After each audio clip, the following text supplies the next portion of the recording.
house. Far out. I feel like Nigel Thornberry, eh? Far out. Where's Donny? Trying to hunt him down under here. Nah, with this, I don't even need this fucking head on. Welcome to another episode of Ahipara New Build. The real reason I'm under here is as we're going through each stage of this job, you know, we go through piles and bearers, floor framing, wall framing, roof framing. There's different types of mechanical fixings we've got to install, and I thought I'd just do like a little video on all of them in one hit, starting at the ground,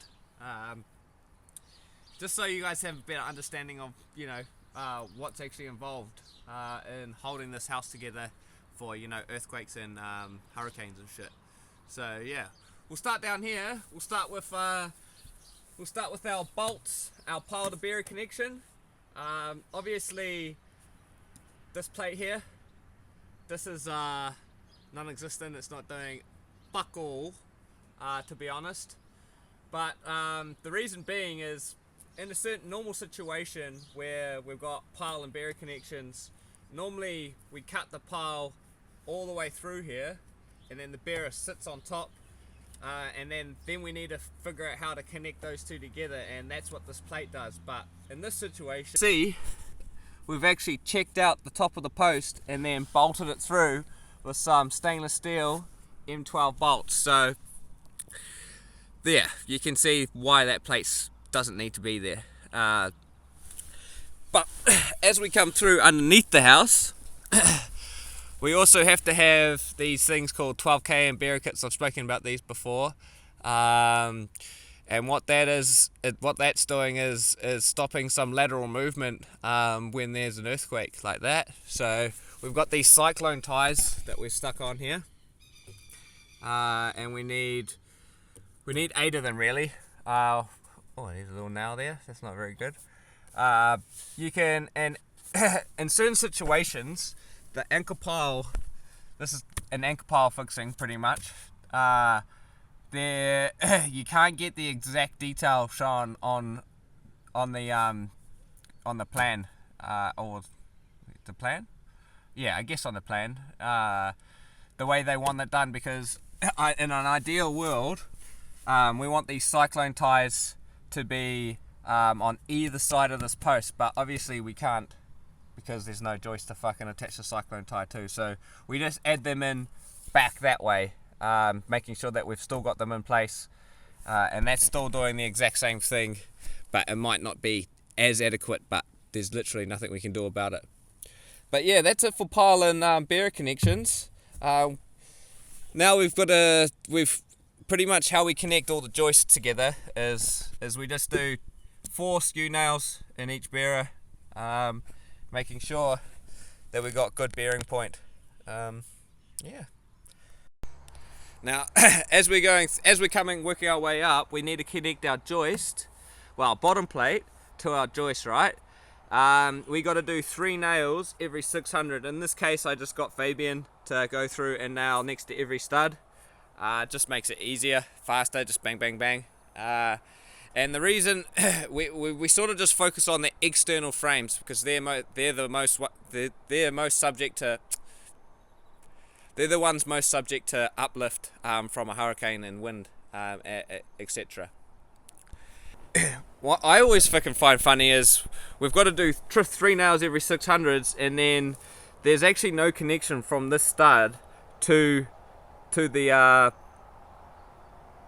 bottom plate. I mean, there's 2 nails going up through that way, but I mean, the whole house could just lift off like that. But I think it's due to the fact that the weight of the house is actually pushing down, so that's been taken into consideration. 8mm drill bit. We're missing a goddamn socket. 15mm, 16's not working.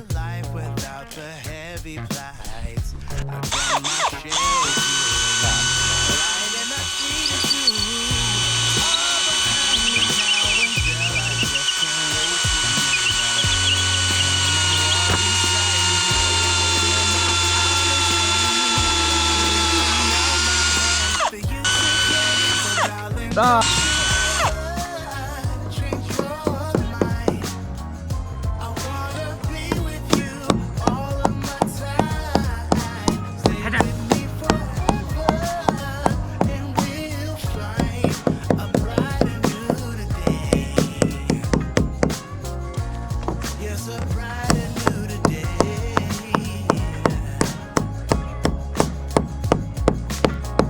I'm on a safer ride now. I know I won't look back no more. I'm tired of playing games, my messy days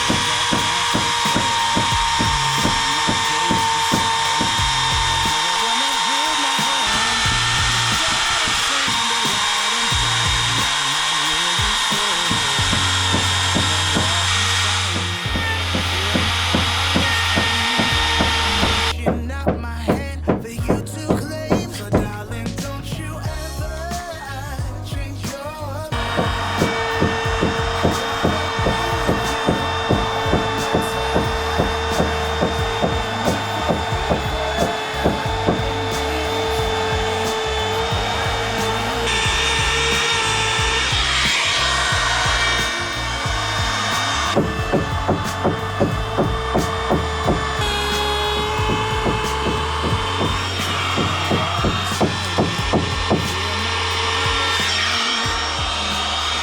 Okay, so working our way up, now that we've sort of connected our trimmer stud and our understud at the bottom there, we also need to connect it at the top to our big lintel.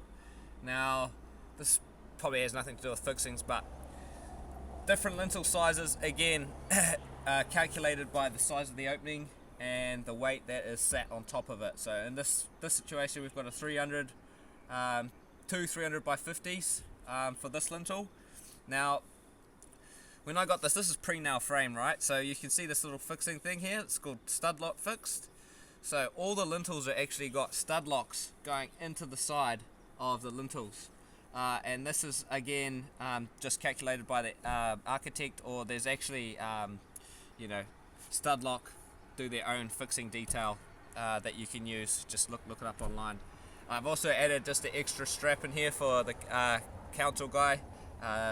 This is not super necessary, but I added it in there just in case. This is just a 200 mil strap with 6 nails in each side, so understud understud and lintel. And then again, of course, different size lintels and different size openings mean different mechanical fixings, but that's what this is in this situation. And as we work our way up, this situation's a little bit funny. Like, we don't have a top plate to connect anything to, because our lintel actually comes past our top plate. And this was actually a bit of a design flaw in the plans in the first place. So we had to actually get the frame and truss detailer to sort of re-engineer the way these trusses attach into this lintel here. You could imagine the original detail is that the truss flies over the top plate, and then we just put a mechanical fixing from the top plate to the truss, but in this situation the truss actually has to butt into the lintel. I'll actually give you a quick view. So you can see here we've had to put a joist hanger on, connecting from the lintel to the truss, and that's giving us the correct mechanical bearing points that is needed apparently, but I don't really like it too much, so I've actually added another CPC in here, but before we get too carried away, I can't actually show you any stud to top plate connections through here because I've already put the packer plate on, but I will. Oh, here, look. So you can see this here again. So this is a stud lock.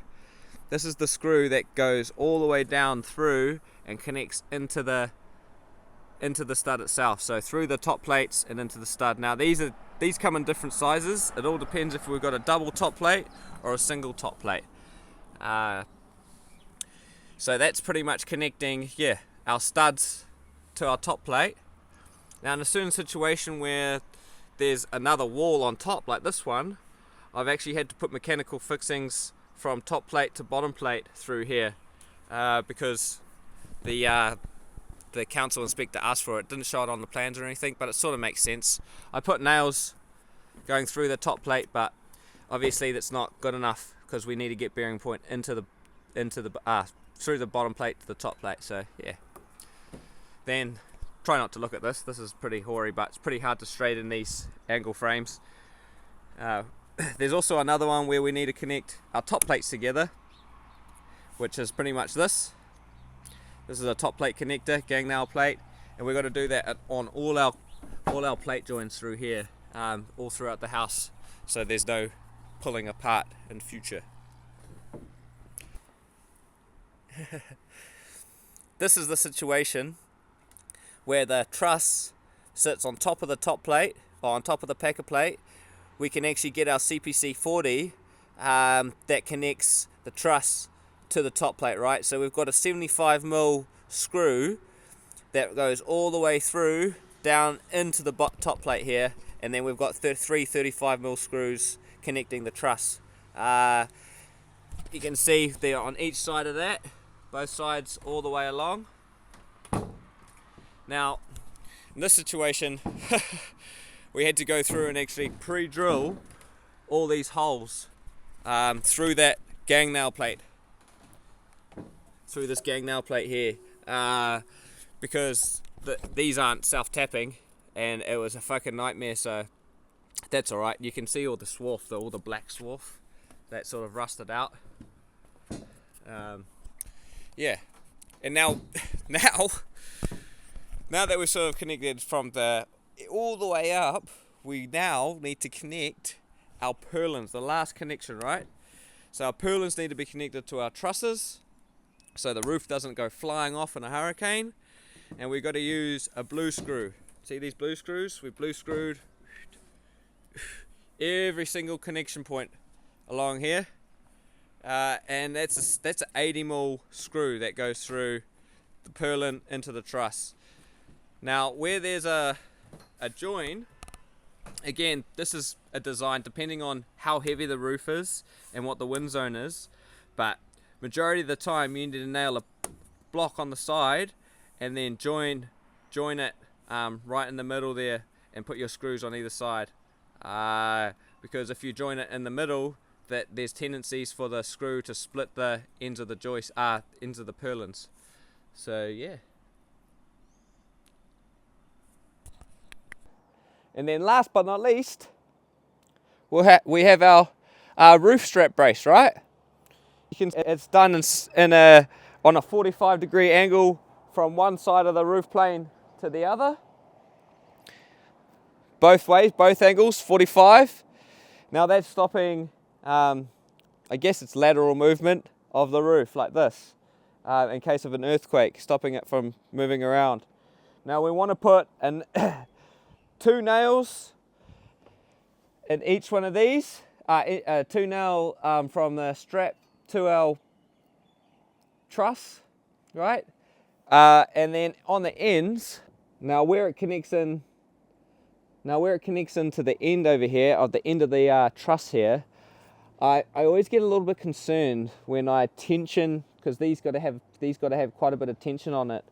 You could imagine once I start pulling tension on this truss, I mean, it's probably not going to happen, but this trusses could potentially have a bit of a rolling effect on it.